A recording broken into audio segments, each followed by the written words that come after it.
And welcome everyone to the platform success capsule. हम लोग BPSC prelims जो previous year है उसकी डिस्कशन करने जा रहे हैं। ये डिस्कशन 2011 से लेके 2020 के री एग्जाम तक जो है इसमें क्वेश्चंस लिए गए हैं।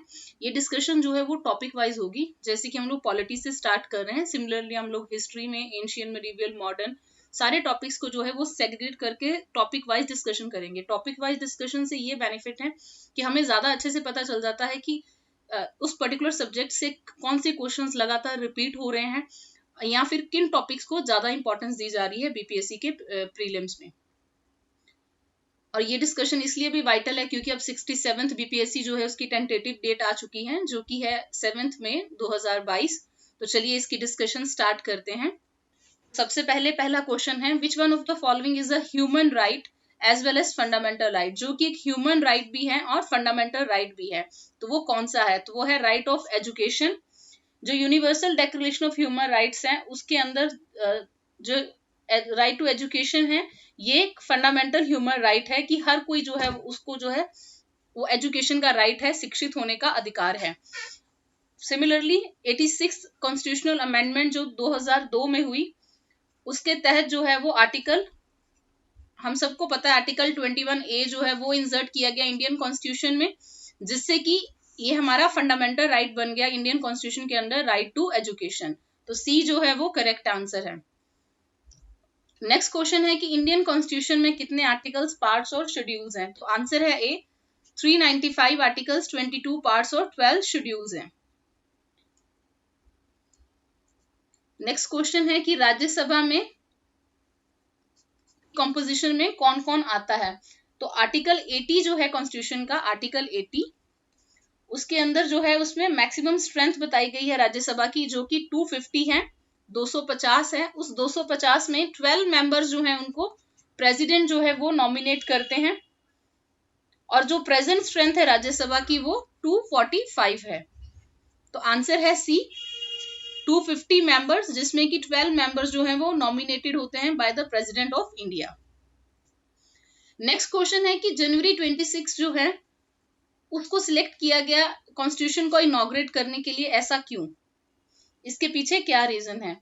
जो हमारा कॉन्स्टिट्यूशन है वो अडॉप्ट किया गया 26 नवंबर को 1949 में, लेकिन डेट ऑफ कमेंसमेंट जो है वो जनवरी 26 रखी गई। स्पेशली वो इसलिए रखी गई क्योंकि 1930 में पूर्ण स्वराज डिक्लेरेशन ली गई थी लाहौर सेशन में कांग्रेस के 1929 में, और उस दिन ही ये डिसाइड किया गया था कि उस दिन से जो है कांग्रेस ने जो इंडिपेंडेंस डे है वो 26 जनवरी को जो है वो ऑब्जर्व किया था। इसीलिए जो हमारा कॉन्स्टिट्यूशन है उसको इनॉग्रेट किया जाता है 26 जनवरी 1950 को। नेक्स्ट है, द पब्लिक अकाउंट्स कमेटी जो है अपनी रिपोर्ट जो है वो किसको सौंपती है? तो पब्लिक अकाउंट कमेटी जो है अपनी रिपोर्ट जो है वो लोकसभा के स्पीकर को देती है। तो बी जो है वो करेक्ट आंसर है। कितनी बार ये क्वेश्चन पूछा गया है कि पब्लिक अकाउंट कमेटी कौन से ईयर में जो है वो कॉन्स्टिट्यूट की गई थी? तो 1921 में जो है वो कॉन्स्टिट्यूट की गई थी। इसमें टोटल 22 मेंबर होते हैं, जिसमें कि 15 मेंबर जो है वो लोकसभा से लिए जाते हैं और 7 मेंबर जो है वो राज्यसभा से होते हैं। तो कितनी बार जैसे स्टेटमेंट बेस्ड क्वेश्चन आप लोगों को आ जाता है, अगर इस कमेटी पे आए तो आपको ऐसे ही क्वेश्चंस पूछे जाएंगे कि रिपोर्ट किसको सबमिट की जाती है? स्पीकर को। और ये कब कॉन्स्टिट्यूट की गई, इसके मेंबर्स कौन कौन हैं? Next question, of the following statements कौन सी जो है वो सही नहीं है? तो बी स्टेटमेंट इसमें सही नहीं है। मनी बिल जो है वो कभी भी राज्यसभा में ओरिजिनेट नहीं होता, वो हमेशा लोकसभा में इंट्रोड्यूस किया जाता है। तो बी जो है वो इनकरेक्ट है। बाकी सारे करेक्ट हैं। राज्यसभा जो है वो पावरलेस है मनी मैटर में, क्योंकि अगर मनी बिल राज्यसभा के पास आता भी है तो राज्यसभा उस पर अगर कोई चेंज अगर कहता भी है कि चेंज ये होनी चाहिए, तो ये लोकसभा पे डिपेंड करता है कि वो उन फीचर्स को ऐड करता है या नहीं करता है। प्लस राज्यसभा के पास अगर मनी बिल आता है तो उसको विद इन 14 डेज जो है उस बिल, अगर वो बिल रिटर्न नहीं भी करता राज्यसभा, तब भी जो है लोकसभा उसको पास कर देता है। तो इसीलिए बी जो है वो इसमें इनकरेक्ट है। Next, which of the following rights conferred by the constitution of India is also available to non citizens? कि कौन से राइट हैं जो नॉन सिटीजन्स के लिए भी अवेलेबल है? तो आंसर है ये right to constitutional remedies. Right to constitutional remedies के अंदर जो है अगर हमारा कोई भी राइट इंक्रोच होता है तो हम लोग जो है वो सुप्रीम कोर्ट या हाई कोर्ट के पास जा सकते हैं, जिसमें कि रिट्स का जो है वो पार अलाउड है राइट टू कॉन्स्टिट्यूशनल रेमेडीज में। तो अगर ये वाला जो कॉन्स्टिट्यूशन में अगर ये वाला राइट है, अगर ये अवेलेबल नहीं है तो बाकी सारे राइट्स का जो है वो कोई मीनिंग नहीं है, भले वो सिटीजन का राइट हो भले नॉन सिटीजन का राइट हो। तो ए जो है वो करेक्ट आंसर है। और अगर आपको फर्दर इस पे क्वेश्चन आए तो कौन कौन से आर्टिकल्स हैं जो केवल सिटीजन्स के लिए अवेलेबल हैं, तो आर्टिकल 15, 16, 19, 29 और 30 ये जो है केवल इंडियन सिटीजन्स के लिए अवेलेबल हैं। बाकी आर्टिकल 14, 20, 21, 21A, 22 से 27 और 28 ये सारे जो हैं भले सिटीजन्स है भले फॉरेनर्स हैं, दोनों के लिए जो है ये कॉन्स्टिट्यूशन ऑफ इंडिया में राइट्स अवेलेबल हैं। लेकिन सबसे इंपॉर्टेंट जो है वो राइट टू कॉन्स्टिट्यूशनल रेमेडीज है। नेक्स्ट, नेशनल इमरजेंसी में be declared by president of India in line with, तो आंसर है ए आर्टिकल 352। आर्टिकल 352 में जो है वो नेशनल इमरजेंसी होती है। आर्टिकल 356 के अंदर जो है वो प्रेसिडेंट रूल जो है स्टेट्स में लगता है, और आर्टिकल 360 जो है वो फाइनेंशियल इमरजेंसी से रिलेटेड है। आपको कितनी बार एग्जाम्स में ये क्वेश्चन भी पूछा जाता है कि क्या इंडिया में कभी फाइनेंशियल इमरजेंसी लगी है, तो अभी तक कभी भी ऐसा सिचुएशन नहीं आई कि इंडिया में जो है वो फाइनेंशियल इमरजेंसी डिक्लेयर की गई हो, और आर्टिकल 360 के अंदर जो है वो फाइनेंशियल इमरजेंसी आती है। नेक्स्ट, इनमें से कौन सी स्टेटमेंट करेक्ट नहीं है, तो इसमें से जो है वो डी स्टेटमेंट करेक्ट नहीं है। Supreme court can hear from any high court tribunal as well as from court martial, तो आर्टिकल 136 जो है कॉन्स्टिट्यूशन का वो ये कहता है कि सुप्रीम कोर्ट जो है वो किसी भी हाई कोर्ट या ट्रिब्यूनल से अपील जो है हियर कर सकता है, लेकिन एक्सेप्ट कोर्ट मार्शियल। तो फ्रॉम नहीं आएगा, अगर इसमें जो है वो हाई कोर्ट और ट्रिब्यूनल इंक्लूडेड है लेकिन कोर्ट मार्शियल जो है वो इंक्लूडेड नहीं है, तो डी जो है वो इनकरेक्ट है।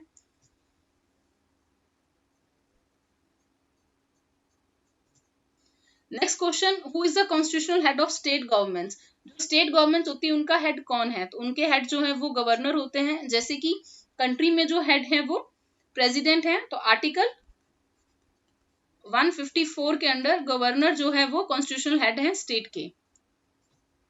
Next, name the committee which was set up by NDC in 1957 for the reorganisation of CDP and NES, जिसने की 3 tier system of rural local government जो है वो सजेस्ट किया, वो कौन सी कमेटी थी, तो आंसर है ए बलवंत राय मेहता कमेटी।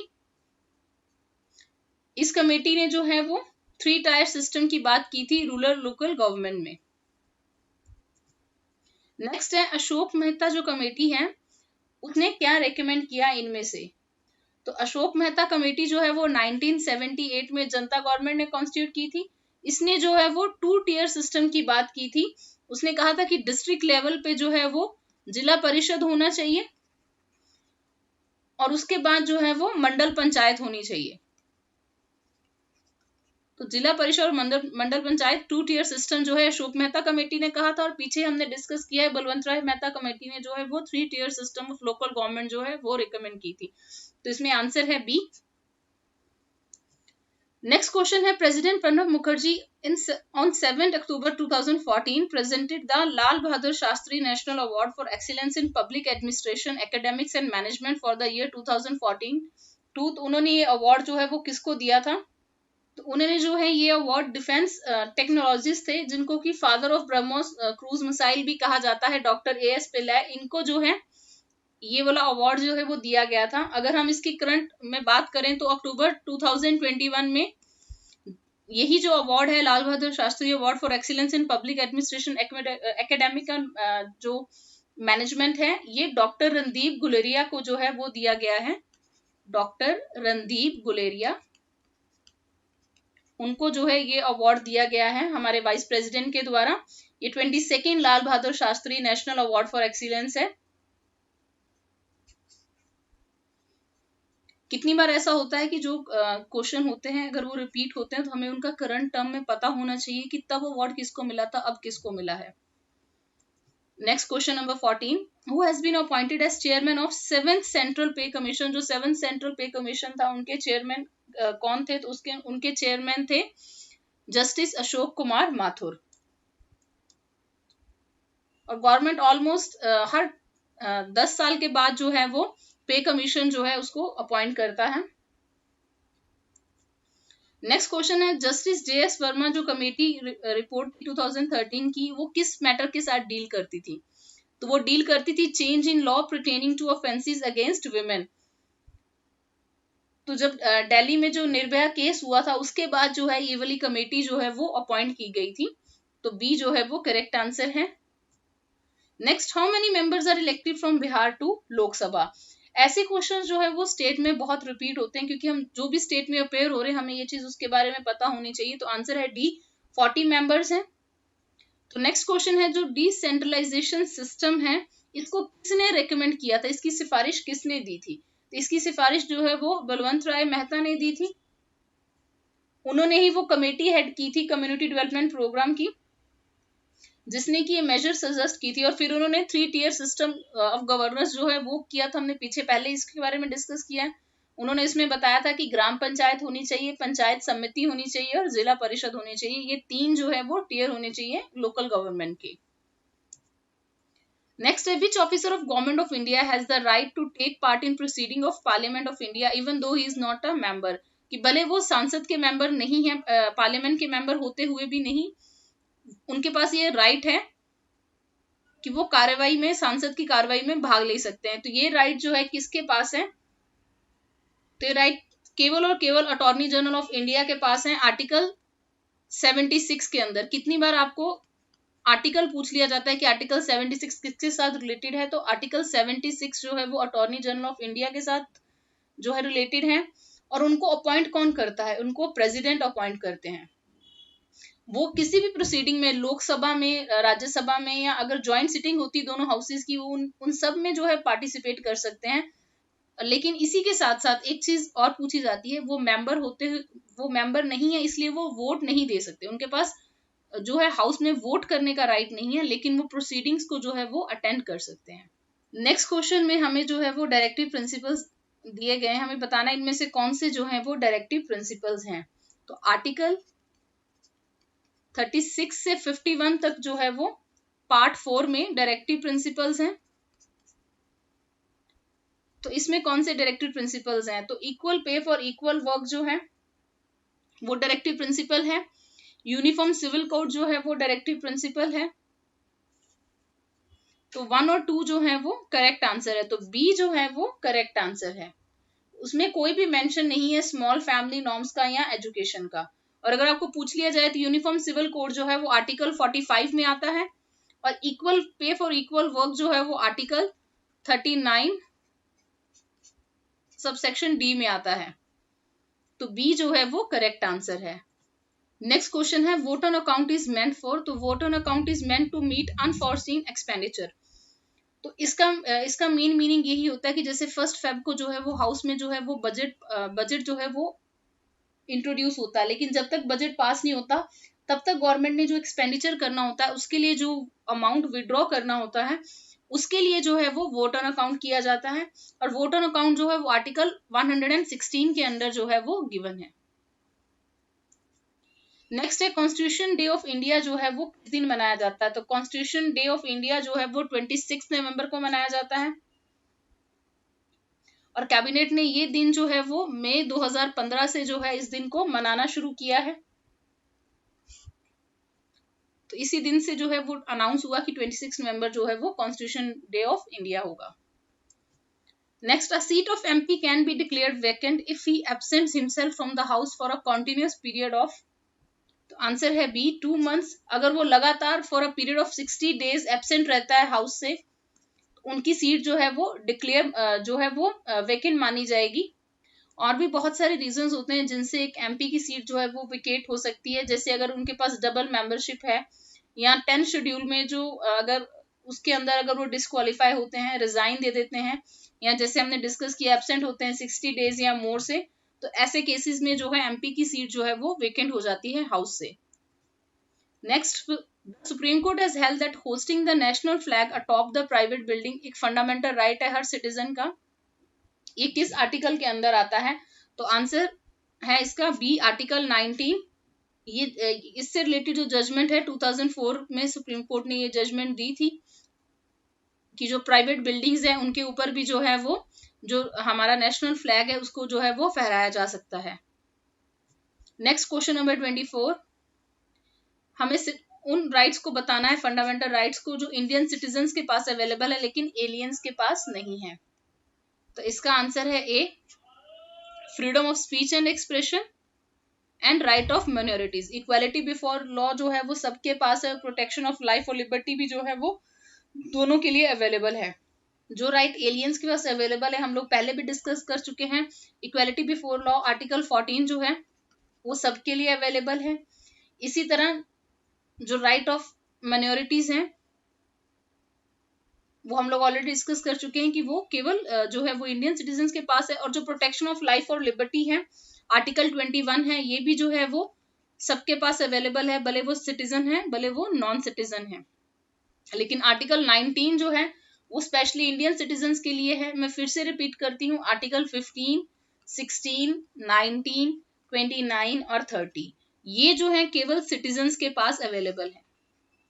बाकी रेस्ट ऑफ द जो है वो सब जो है वो एलियंस के पास भी अवेलेबल है। देखिए आपको ये क्वेश्चन फिर से रिपीट हो गया, तो हो सकता है आने वाले एग्जाम में भी ऐसा क्वेश्चन जो है हमें पूछ लिया जाए।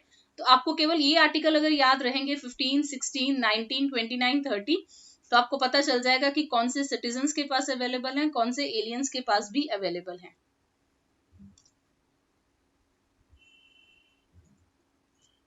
नेक्स्ट, अब panchayat samiti at block level in India वो क्या काम करती है? जो ब्लॉक समिति है वो कोऑर्डिनेट करती है और सुपरवाइज करती है। वो एक कोऑर्डिनेटिंग और सुपरवाइजिंग अथॉरिटी है जिला पंचायत और ग्राम पंचायत के बीच में। नेक्स्ट, द एक्सप्रेशन सोशलिस्ट जो है वो प्रियम्बल में कौन सी अमेंडमेंट से इंट्रोड्यूस किया गया था? ये एक ऐसा क्वेश्चन है जो बहुत सारे एग्जाम्स में पूछा जाता है। 42nd अमेंडमेंट 1976 में जो है प्रियम्बल में पहली बार चेंज की गई थी। तो कितनी बार ये पूछ लिया जाता है कि क्या जो प्रियम्बल है वो अमेंड किया जा सकता है। तो अगर आपको ये अमेंडमेंट याद होगी तो आपको उसका आंसर अपने आप पता होगा, यस। तो ये जो है 42nd अमेंडमेंट 1976, इसमें जो है वो सोशलिस्ट वर्ड जो है वो ऐड किया गया, साथ ही में सेकुलर और इंटीग्रिटी जो है वो भी ऐड किया गया। नेक्स्ट, इसमें हमें 7 शेड्यूल में जो 3 लिस्ट दी गई हैं, यूनियन लिस्ट, स्टेट लिस्ट और कॉन्करेंट लिस्ट, वो दी गई है और उनके साथ जो सामने एंट्रीज हैं वो दी गई हैं। हमें करेक्ट मैच बताना है। तो यूनियन लिस्ट में जो है वो 97 एंट्रीज हैं, जो स्टेट लिस्ट है उसमें 66 है और जो कॉन्करेंट है उसमें 47 है। कॉन्करेंट लिस्ट वो होती है जिसमें यूनियन और स्टेट दोनों लॉ बना सकते हैं। इसका करेक्ट आंसर जो है वो बी है। Next, creation of a new state जो है उसके लिए किस टाइप की मेजोरिटी चाहिए कॉन्स्टिट्यूशनल अमेंडमेंट के लिए? तो आंसर है ए, सिंपल मेजोरिटी चाहिए। जो क्रिएशन ऑफ स्टेट है वो सबसे पहले आर्टिकल 368 के अंडर नहीं आता, ये कभी भी 368 के अंडर नहीं आता। फिर इससे रिलेटेड क्वेश्चन ये पूछा जाता है कि इसके लिए जो बिल है वो प्रायर रिकमेंडेशन चाहिए प्रेसिडेंट की या नहीं चाहिए। लेकिन इसमें जो बिल है वो किसी भी हाउस में इंट्रोड्यूस हो सकता है, लेकिन उसके लिए जो है वो प्रायर परमिशन जो है वो चाहिए प्रेसिडेंट की। और आर्टिकल 3 जो है वो इससे डील करता है। इससे ज्यादा आपको नहीं पूछा जाएगा, लेकिन जब भी कोई न्यू स्टेट फॉर्म होती है तो उसके लिए एक सिंपल मेजोरिटी चाहिए। Next, president of India exercises his power. जो प्रेसिडेंट ऑफ इंडिया है वो उनकी जितनी पावर्स हैं वो किसके थ्रू एक्सरसाइज करते हैं? तो आर्टिकल 53 इसके बारे में बताता है। स्टेट पीसीएस में आर्टिकल्स का भी बहुत रोल है, आपको सब पढ़ते समय आर्टिकल पे फोकस करना चाहिए पर्टिकुलरली। आर्टिकल 53 जो है उसमें क्लियरली बताया है कि जो executive of power of union है वो प्रेसिडेंट के अंदर है और प्रेसिडेंट जो है इसको किसके थ्रू एक्सरसाइज कर सकते हैं? या तो डायरेक्टली या through officer subordinate to him. तो ए जो है वो करेक्ट आंसर है। लेकिन आर्टिकल 74 कहता है कि there is provision of council of minister जो कि एड और एडवाइस करेंगे प्रेसिडेंट को। तो कॉन्स्टिट्यूशनली जो प्रेसिडेंट है वो एक्ट करते हैं काउंसिल ऑफ मिनिस्टर के कहे पे ही, जैसे वो एड और एडवाइस देते हैं। लेकिन वो जो अपनी पावर का एक्सरसाइज है वो प्राइम मिनिस्टर या किसी मिनिस्टर के थ्रू नहीं करते, वो या तो खुद करते हैं या through officer subordinate to him. तो ए जो है वो करेक्ट आंसर है। Next question number 30, Which one of the following committees commissions recommended creation of Nyaya Panchayat? तो answer is B, Ashok Mehta committee. देखिए क्वेश्चन कितनी बार लगातार जो है वो रिपीट होता जा रहा है। इसमें जो बलवंत राय कमेटी है हमने ऑलरेडी डिस्कस किया है, डेमोक्रेटिक डिसेंट्रलाइजेशन के लिए है। जो जीवी के राव कमेटी है ये रूरल डेवलपमेंट और पॉवर्टी एलिवेशन के लिए है। और सरकारिया कमीशन जो है वो सेंटर और स्टेट के रिलेशन के लिए जो है वो अपॉइंट किया गया था। Next question number 31, which one of the following functions is not the concern of local self government? इनमें से कौन सा जो है वो लोकल सेल्फ गवर्नमेंट के अंडर नहीं आता है? तो आंसर है D, maintenance of public order. Maintenance of law order जो है वो स्टेट लिस्ट के अंदर आता है। कितनी बार केवल सिंपल यही क्वेश्चन पूछ लिया जाता है कि मेंटेनेंस ऑफ लॉ ऑर्डर जो है वो किसके अंदर आता है, तो वो स्टेट लिस्ट का पार्ट है, लोकल सेल्फ गवर्नमेंट का पार्ट नहीं है। Next, the system of Panchayati Raj is mentioned in, जो पंचायती राज है वो स्टेट लिस्ट के अंदर आता है। तो बी जो है वो करेक्ट आंसर है। ये जो तीनों लिस्ट हैं, स्टेट, यूनियन, स्टेट और कॉन्करेंट, ये 7th शेड्यूल के अंदर जो है कॉन्स्टिट्यूशन के, ये जो है वो मेंशन्ड है। Next question number 33, 50% reservation for women in Panchayati Raj institution is legalised in certain states. कौन सी स्टेट में जो है 50% रिजर्वेशन दी गई है? एक्चुअल में जो है वो कॉन्स्टिट्यूशन के द्वारा जो है वो 33.3% जो है वो रिकमेंडेड है अक्रॉस इंडिया, लेकिन कुछ स्टेट में जो है 50% जो है वो रिजर्वेशन दी गई है। तो इन चारों स्टेट्स में दी गई है। तो जैसे कि इसमें चारों स्टेट्स की जो है ऑप्शन नहीं दी गई, तो ई जो है इसका आंसर होगा, क्योंकि ऑल ऑफ द अबव जो है इसमें करेक्ट है। Next, money bill can be presented only in Lok Sabha. ये क्वेश्चन भी पहले आ चुका है। यही ऐसे क्वेश्चन जो है बहुत रिपीट होते हैं। आर्टिकल 110 जो है वो मनी बिल से रिलेटेड है। तो डेफिनेशन ऑफ मनी बिल जो है वो आर्टिकल 110 के अंदर दी गई है, और ये केवल लोकसभा में जो है वो इंट्रोड्यूस हो सकता है। और कोई बिल मनी बिल है या नहीं है ये डिसाइड करने का जो अधिकार है, जो राइट है, केवल लोकसभा के स्पीकर के पास है, और उनका डिसीजन जो है वो इस बारे में फाइनल रहता है। जो भी डिसीजन वो देंगे वो फाइनल है। Next, what is the nature of Indian constitution? तो इंडियन कॉन्स्टिट्यूशन की नेचर क्या है?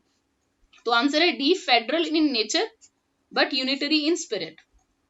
जो आर्टिकल 1 है उसमें क्लियरली मेंशन्ड है कि इंडिया जो है वो यूनियन ऑफ स्टेट्स है। फेडरल इस सेंस से है कि सेंटर और स्टेट्स का रिलेशन बहुत ज्यादा क्लियर है। जैसे कि हमने 7 शेड्यूल में देखा कि 3 लिस्ट हैं, सबकी अलग अलग पावर्स हैं। लेकिन यूनिटरी की बात यह है कि कोई भी स्टेट जो है वो यूनियन से अलग नहीं हो सकती। सारी स्टेट्स जो है कंप्राइज है, सब मिलके जो है एक कंप्लीट गवर्नमेंट है। तो फेडरेशन की फीचर्स क्या क्या है? 2 गवर्नमेंट है, डिवीजन ऑफ पावर है, रिटन कॉन्स्टिट्यूशन है, सुप्रीमेसी ऑफ कॉन्स्टिट्यूशन है। लेकिन अगर हम यूनिटरी फीचर की बात करें तो सेंटर सबसे ज्यादा स्ट्रांग है, सिंगल सिटीजनशिप है, सिंगल कॉन्स्टिट्यूशन है, और स्टेट गवर्नमेंट को जो है वो सेंटर ही अपॉइंट करता है। तो कितनी बार आपको फीचर्स देके भी पूछा जा सकता है। नेक्स्ट, हु अपॉइंट्स द जज of supreme court of India? तो सुप्रीम कोर्ट के जज को कौन अपॉइंट करता है? तो प्रेसिडेंट अपॉइंट करते हैं। तो आंसर है बी। 3 जजेस केस में जो है उस ये क्लियर हो गया था कि जज जो है सुप्रीम कोर्ट के, उनको प्रेसिडेंट अपॉइंट करेंगे on the recommendation of collegium, जिसमें चीफ जस्टिस होते हैं और 4 सीनियर मोस्ट जजेस होते हैं सुप्रीम कोर्ट के। तो आंसर है बी।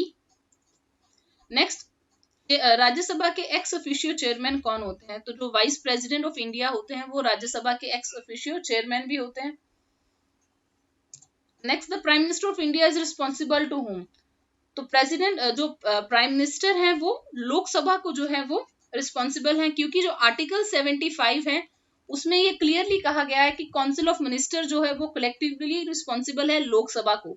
तो प्राइम मिनिस्टर जो है वो काउंसिल ऑफ मिनिस्टर के हेड है, तो इसलिए वो रिस्पॉन्सिबल है लोकसभा के। नेक्स्ट, मिनिमम एज क्या है मेंबर ऑफ पार्लियामेंट के लिए? तो मेंबर ऑफ पार्लियामेंट के लिए जो एज है वो है 25। Next, what is the retirement age of जजेस ऑफ सुप्रीम कोर्ट? तो सुप्रीम कोर्ट के जज की रिटायरमेंट एज जो है वो 65 ईयर्स है, और हाई कोर्ट में जो है वो 62 है। Next, who is the highest civil service officer of central government? तो कैबिनेट सेक्रेटरी जो है वो हाईएस्ट ऑफिसर होते हैं। तो बी जो है वो करेक्ट आंसर है। नेक्स्ट, आफ्टर इंडिपेंडेंस कौन सी ईयर में जो है इंडियन स्टेट्स को रीऑर्गेनाइज किया गया था लिंग्विस्टिक बेसिस पे? भाषा के आधार पे स्टेट्स को कब जो है वो बांटा गया था। तो आंसर है सी 1956 में। 1956 में स्टेट्स रीऑर्गेनाइजेशन एक्ट जो है वो पास किया गया। लेकिन अगर आपको ये क्वेश्चन आता है कि सबसे पहली स्टेट कौन सी क्रिएट हुई थी लिंग्विस्टिक बेसिस पे, तो आंध्र प्रदेश हुई थी 1953 में।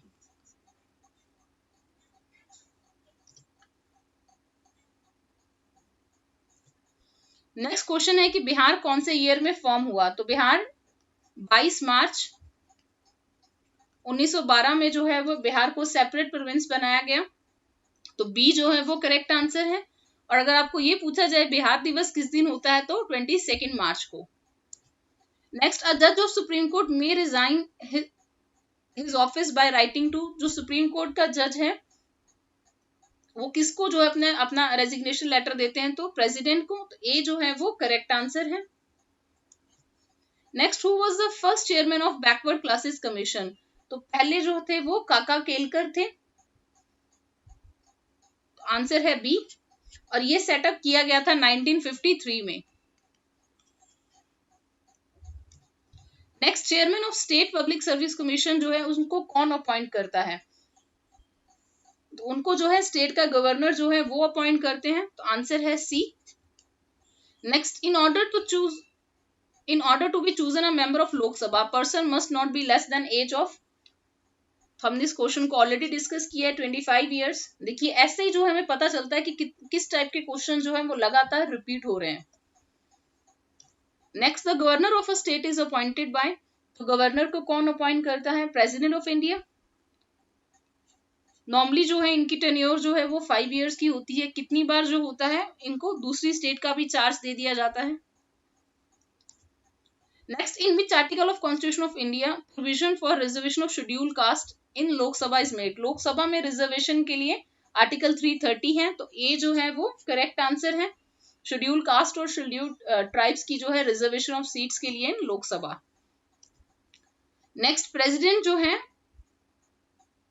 President is a part of the parliament, तो बी जो है वो करेक्ट आंसर है। कितनी बार ये क्वेश्चन पूछा जाता है कि पार्लियामेंट के अंदर कौन कौन आता है, तो पार्लियामेंट के अंदर सबसे पहले प्रेसिडेंट, लोकसभा और राज्यसभा, तीन आते हैं। प्राइम मिनिस्टर जो है वो पार्लियामेंट के अंदर नहीं आते हैं। पार्लियामेंट में प्रेसिडेंट, लोकसभा और राज्यसभा आते हैं। तो बी जो है वो करेक्ट आंसर है। Next, which one of the following articles directs the state government to organise the panchayat, तो आंसर है बी, आर्टिकल 40। हम लोग पहले डिस्कस कर चुके हैं कि आर्टिकल 36 से लेके 51 जो है वो directive principles of state policy है, और उसी के अंदर जो है वो स्टेट को जो है वो डायरेक्टिव मिलता है कि वो लोग जो है वो ऑर्गेनाइज करें, पंचायत को कॉन्स्टिट्यूट करें। Next, in which year state of Jharkhand came into existence, 15th of November 2000। तो आंसर है सी। तो नेक्स्ट क्वेश्चन है, in which one of the following years was Sarkaria commission which was empowered to recommend changes in centre state relations ने अपनी report जो है वो submit की थी, तो आंसर है डी, 1987। इसको कॉन्स्टिट्यूट किया गया था 1983 में। अगर आपको ये पूछा जाए कि इसका गठन कब किया गया था, तो 1983 में, और इसने अपनी रिपोर्ट कब सबमिट की थी, 1987 में।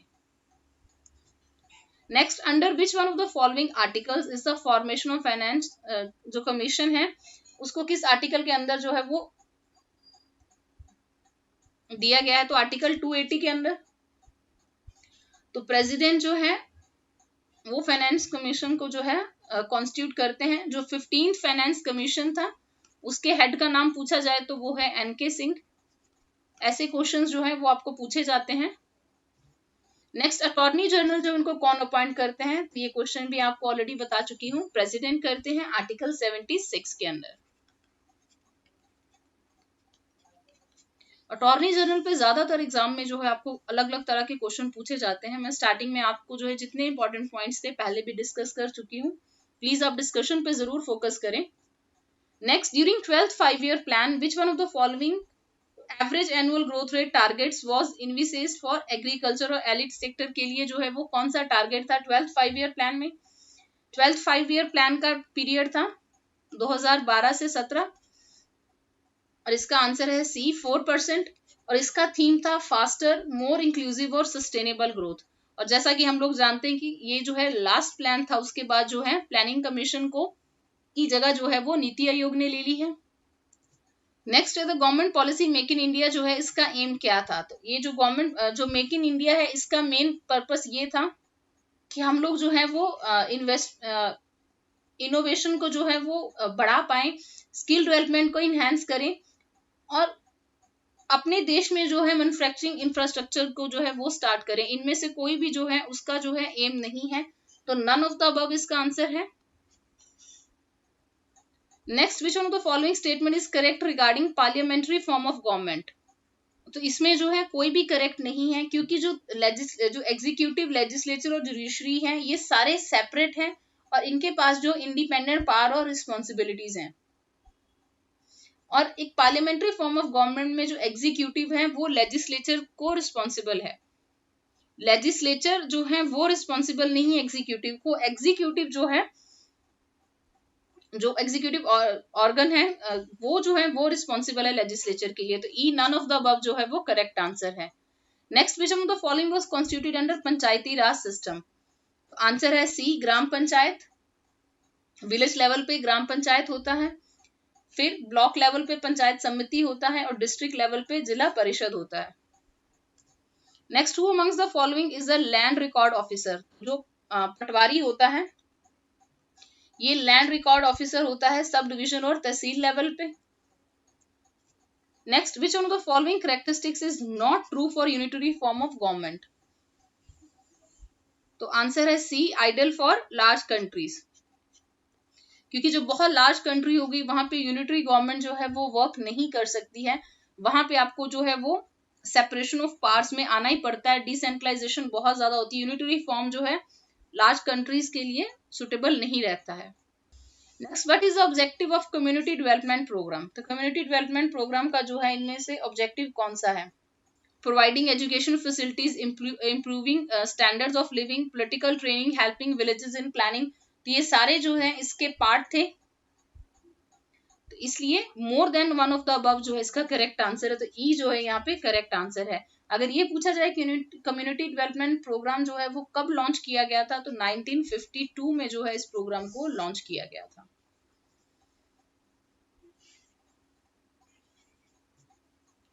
Next, which one of the following constitutional remedies is also known as postmortem भी कहा जाता है। कौन सी कॉन्स्टिट्यूशनल रेमेडी को। तो आंसर है डी, क्यू वारंटो को। क्यू वारंटो का लिटरल मीनिंग होता है बाय व्हाट अथॉरिटी। इसको पोस्टमार्टम इसलिए कहा जाता है क्योंकि जब कोई पर्सन किसी ओहदे पे अपॉइंट हो जाता है, फिर उसके बाद जो है उसकी जो अपॉइंटमेंट है उसको एग्जामिन किया जाता है। तो इसका मेन पर्पस यही होता है कि किसी पब्लिक ऑफिस में कोई इलीगल अपॉइंटमेंट ना हो। तो जब कोई पर्सन अपॉइंट होता है उसी के बाद ही जो है क्यू वारंटो जो है इसकी ये रिट इशू होती है, तो इसीलिए इसको जो है वो पोस्टमार्टम भी कहा जाता है। तो डी जो है वो करेक्ट आंसर है। Next, what is the version of machine VVPAT use for voting in India. तो कौन सा वर्जन यूज होता है। सबसे पहले वीवीपैट, जिसको नहीं पता, voter verifiable paper audit trial जो है इसकी फुल फॉर्म है। तो आंसर है सी, M3। अभी जो है वो M3 वर्जन यूज हो रहा है, लेकिन पहले जो है M1 और M2 जो है वो होते थे, लेकिन करंट में M3 वर्जन यूज हो रहा है। तो सी जो है वो करेक्ट आंसर है। Next, question number 65, which one of the following Indian state has largest number of members in its state legislature। तो आंसर है बी, हिमाचल। अरुणाचल में जो है वो 60 है, हिमाचल में 68 है, मणिपुर में 60 है, मेघालय में 60 है। तो बी जो है वो करेक्ट आंसर है। Next, in Indian order of precedence कौन है जो वो पहले नंबर पे आता है। तो इसमें जो चेयरमैन ऑफ यूपीएससी है, इलेक्शन कमिश्नर है और जो कंट्रोलर और ऑडिटर जनरल है, ये तीनों जो है वो एक ही लेवल पे आते हैं। तीनों ही, जैसे ऑर्डर ऑफ प्रेसिडेंस जो है वो 1 से शुरू होता है, तो 9A के अंडर जो है ये तीनों आते हैं। तो इसलिए इसका आंसर ई हो जाता है, क्योंकि जो चीफ जस्टिस है वो 14th नंबर पे आते हैं। तो अगर वो 8 पे आते तो डी आंसर होता, लेकिन वो 14th नंबर पे आते हैं और ये तीनों जो है वो 9A पे आते हैं, इसलिए ई जो है वो करेक्ट आंसर है। Next, question number 67, who was the chief justice of Patna high court, जिन्होंने ओथ दी थी मिस्टर फगू चौहान को एज गवर्नर ऑफ बिहार? तो आंसर है बी, अमरेश्वर प्रताप शाही जो हैं उन्होंने जो है वो ओथ दी थी।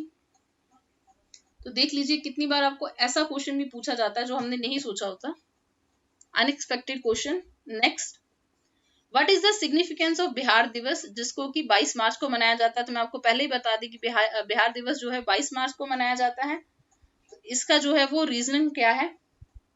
तो आंसर है सी, बिहार की separation from Bengal presidency 1912। Next, which one of the following states was never granted the special category status? कौन सी स्टेट को कभी भी स्पेशल कैटेगरी स्टेटस जो है वो नहीं दिया गया? तो बिहार को नहीं दिया गया। ये स्टेटस जो है 1969 से जो है 1969 में इंट्रोड्यूस किया गया था। इसमें उन स्टेट्स को दिया जाता था जिनको कोई सोशल इकोनॉमिक डिसएडवांटेज हो, जैसे हिली एरिया हो, कोई इंटरनेशनल बॉर्डर हो जहाँ पे टेंशन हो, या कोई इकोनॉमिक बैकवर्डनेस हो, इसलिए जो है ये स्टेटस दिया जाता था। नेक्स्ट, रामविलास पासवान जो है उन्होंने अपना पॉलिटिकल जो करियर है कौन सी पार्टी से शुरू किया था? तो उन्होंने अपना जो है वो संयुक्त सोशलिस्ट पार्टी से शुरू किया था, सी। और 2000 में उन्होंने अपनी पार्टी फॉर्म की थी, Lok Janshakti party. Next, when did election commission of India issue a press note for general election of legislative assembly of Bihar? ये 66 बीपीएससी का क्वेश्चन है। तो आंसर है सी, 25 सितंबर 2020। ये भी अनएक्सपेक्टेड सा क्वेश्चन है। नेक्स्ट, इन विच स्टेट घर तक फाइबर स्कीम जो है 21 सितंबर 2020 को वीडियो कॉन्फ्रेंस के थ्रू लॉन्च की थी? इसको प्राइम मिनिस्टर ने लॉन्च किया था और ये बिहार में लॉन्च की गई थी। तो सी जो है वो करेक्ट आंसर है। Next, Bihar politician late Raghuvansh Prasad Singh जो है फर्स्ट टाइम जो है वो लोकसभा में कौन सी लोकसभा में इलेक्ट हुए थे? तो वो फर्स्ट टाइम जो है वो 11th लोकसभा में इलेक्ट हुए थे 1996 में। तो ये जो 66 बीपीएससी है या री एग्जाम है, इसकी जो ऑलरेडी हमारे चैनल पे डिस्कशन है। अगर आप पूरा पेपर देखना चाहते हैं तो ऑलरेडी डिस्कस है, आप उसकी डिस्कशन देख सकते हैं। नेक्स्ट क्वेश्चन नंबर 74, इनमें से कौन से पेयर में जो है वो गंगा रिवर फ्लो नहीं करती है? तो आंसर है ए, दरभंगा और मुंगेर में जो है वो जो गंगा रिवर है फ्लो नहीं करती है। नेक्स्ट, इनमें से कौन सा जो है वो डिसेंट्रलाइजेशन का कैरेक्टरिस्टिक नहीं है? तो सी नहीं है। डिसेंट्रलाइजेशन से जो ग्रास रूट जो लोकल लोग हैं, जैसे पंचायत में इलेक्ट होके वो लोग अपॉइंट होते हैं, तो उन इससे लोगों के अंदर जो है वो कॉन्फिडेंस बढ़ता है, आत्मविश्वास बढ़ता है, जबकि ऐसा नहीं है कि नो कॉन्फिडेंस आता है। तो सी जो है वो it is not a characteristic of decentralisation. Next, which act is not landmark in development of constitution during British rule?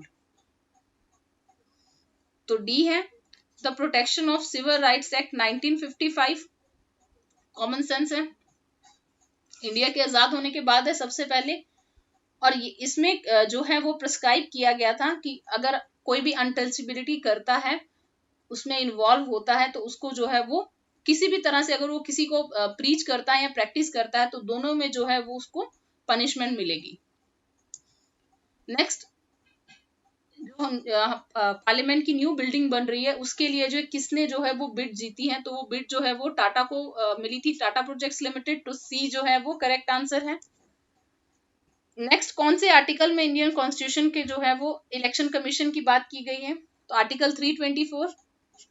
मैं आपको चीज पहले ही बता चुकी हूँ कि आपको आर्टिकल से रिलेटेड जो है वो क्वेश्चंस पूछे जाते हैं, और कुछ आर्टिकल्स बहुत कॉमन होते हैं जो हमने नॉर्मली सुने होते हैं, जैसे आर्टिकल 1, 2, 3 पे भी कितनी बार पूछा जाता है। तो ये क्या है? ऑर्डिनेंस मेकिंग पावर है प्रेसिडेंट की। Next, who is the head of national commission for women at present? At present जो है वो रेखा शर्मा इसकी हेड है। अगर आपको ये पूछा जाए कि नेशनल कमीशन फॉर वुमेन कब इस्टेब्लिश किया गया था, तो 31 जनवरी 1992 में जो है इसको इस्टेब्लिश किया गया था।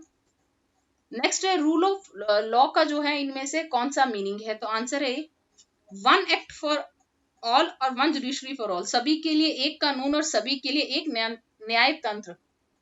Next, which article gives the list of 29 functions to be perform by Panchayati Raj? Panchayati Raj की जो 29 फंक्शनल आइटम्स हैं वो आर्टिकल 243 जी के अंदर गिवन है। तो डी जो है उसका करेक्ट आंसर है।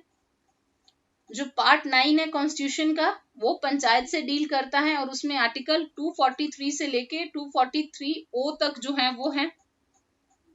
Next, when was citizenship amendment act पास? जो सिटीजनशिप अमेंडमेंट एक्ट है 2019 वो 11 दिसंबर 2019 को जो है वो पास किया गया था।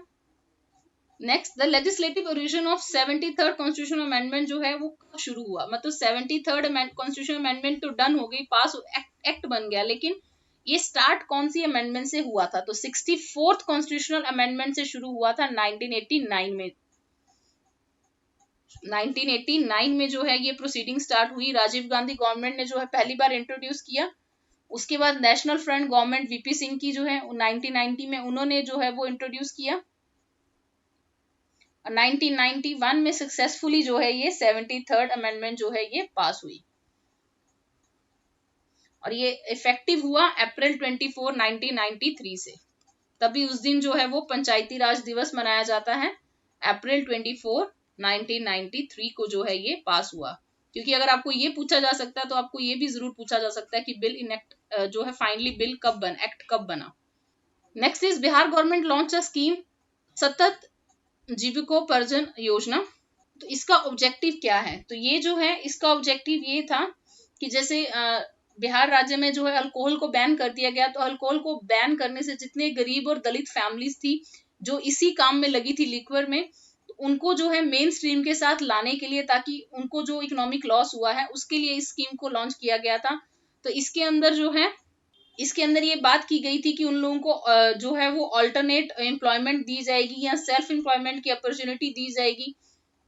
उनको जो है वो शीप रियरिंग वगैरह जो है उस बिजनेस में लाया जाएगा। हर फैमिली पे जो है वो 60,000 रुपीज स्पेंड किए जाएंगे और उनका जो यूथ है उनको स्किल डेवलपमेंट ट्रेनिंग में जो है वो डाला जाएगा। तो इसलिए इसमें ई जो है मोर than one of the above जो है वो करेक्ट आंसर होगा, क्योंकि उनको सस्टेनेबल इनकम के लिए जो है वो एसेट दिया जाएगा, जैसे मैं आपको गोट वगैरह बताई हूँ। तो इसमें more than one of the above जो है वो करेक्ट आंसर है। Next is prevention of cruelty to animals जो है कौन सी लिस्ट के अंदर आता है? तो ये जो है स्टेट लिस्ट के अंदर आता है, बी जो है करेक्ट आंसर है। Next, competition commission of India जो है उसके चेयरमैन कौन है? तो अशोक कुमार गुप्ता है, सी जो है वो करेक्ट आंसर है, अभी भी वही है। Next is the first president of India जो डॉक्टर राजेंद्र प्रसाद थे, वो बिहार में किस जगह को बिलोंग करते थे? तो उनका बर्थ जो है वो सिवान डिस्ट्रिक्ट से था। वो कौन सी स्टेट को बिलोंग करते थे? बिहार को। बिहार में कहां से? सिवान। और वो 1950 से लेके 62 तक जो है वो प्रेसिडेंट ऑफ इंडिया रहे 2 टर्म्स के लिए।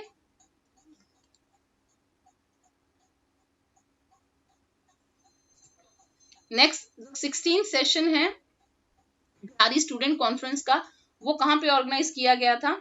तो वो जो है हजारीबाग में किया गया था 1921 में। Next, first governor of Bihar कौन थे आफ्टर इंडिपेंडेंस? इंडिपेंडेंस के बाद कौन थे? तो सी जयराम दास दौलतराम। 15 अगस्त 1947 से लेके 11 जनवरी तक जो है वो फर्स्ट गवर्नर थे। नेक्स्ट, इलेक्टोरल कॉलेज जो प्रेसिडेंट ऑफ इंडिया को जो इलेक्ट करता है उसमें कौन कौन होता है? तो आंसर है डी, उसमें सारे इलेक्टेड मेंबर्स होते हैं दोनों हाउसेज ऑफ पार्लियामेंट के। याद रखिएगा इसमें नॉमिनेटेड मेंबर्स नहीं होते, कंफ्यूजन केवल इसी में होती है। सारे इलेक्टेड मेंबर्स जो होते हैं, जो नॉमिनेट किए जाते हैं, उनको नहीं इसमें इंक्लूड किया जाता। सारे इलेक्टेड मेंबर्स दोनों हाउसेज के, elected member state legislative assemblies के, सारी स्टेट्स के। उसी के साथ साथ ही जो नेशनल कैपिटल रीजन है दिल्ली का और पुडुचेरी जो है, वहां के भी जो इलेक्टेड मेंबर्स हैं वो भी जो है इसमें इंक्लूडेड होते हैं। और ये आर्टिकल 54 में जो है ये प्रोविजन गिवन है। Next, what constitute the definition of money bill under article 110? तो ये क्वेश्चन एज इट इज जो है वो आर्टिकल 110 से उठा के आपको ये सारी प्रोविजंस दी गई थी। imposition, abolition, alteration or regulation of any tax, regulation of borrowings of money, appropriation of money out of consolidated fund of India, declaration of any expenditure to be charged on consolidated fund of India। तो चारों जो है वो correct हैं। तो मोर than one of the above जो है इसमें आंसर हुआ, तो ई जो है वो करेक्ट आंसर है। इसमें बिल्कुल भी जो है वो लैंग्वेज भी चेंज नहीं की गई थी, ये इस आर्टिकल के अंदर एज इट इज जैसे प्रोविजंस दी गई हैं आपको क्वेश्चन में पूछ ली गई। Next question number 92, supreme court judgement of Indira Sawhney versus union of India case जो है इनमें से किसके साथ रिलेटेड है? तो आंसर है ए, ओबीसी रिजर्वेशन से रिलेटेड है ये केस। और ऐसे भी ये सारे जो हैं बीपीएससी री एग्जाम के क्वेश्चन, और जो री एग्जाम था उसमें क्वेश्चंस का जो लेवल है वो काफी ज्यादा टफ था। अगर आप इसका पूरा पेपर देखेंगे तो इसमें क्वेश्चंस काफी ज्यादा जो है वो टफ पूछे गए थे। Next is to be recognised as national party in India, एक पार्टी ने एटलीस्ट कितनी परसेंट ऑफ वोट्स जो है वो प्रीवियस इलेक्शन में जो है वो सिक्योर की हों? तो 6% of valid votes in any 4 या more states eight general election of Lok Sabha, या उसने जो है वो 4 सीट्स ली हो लोकसभा में फ्रॉम एनी स्टेट और स्टेट्स, या 2% ऑफ सीट्स ली हो लोकसभा में एट जनरल इलेक्शन, और ये जो कैंडिडेट है कम से कम 3 स्टेट से जीते हों, या अगर स्टेट पार्टी जो है या ये स्टेट पार्टी हो 4 स्टेट्स में। तो इनमें से जो है कोई भी ऑप्शन करेक्ट नहीं थी, तो E none of the above जो है वो आंसर है यहाँ। इसमें मोर, अगर आप 6% पे केवल फोकस करेंगे तो more than half of the states नहीं है, 6% of valid votes polled in any 4 or more states.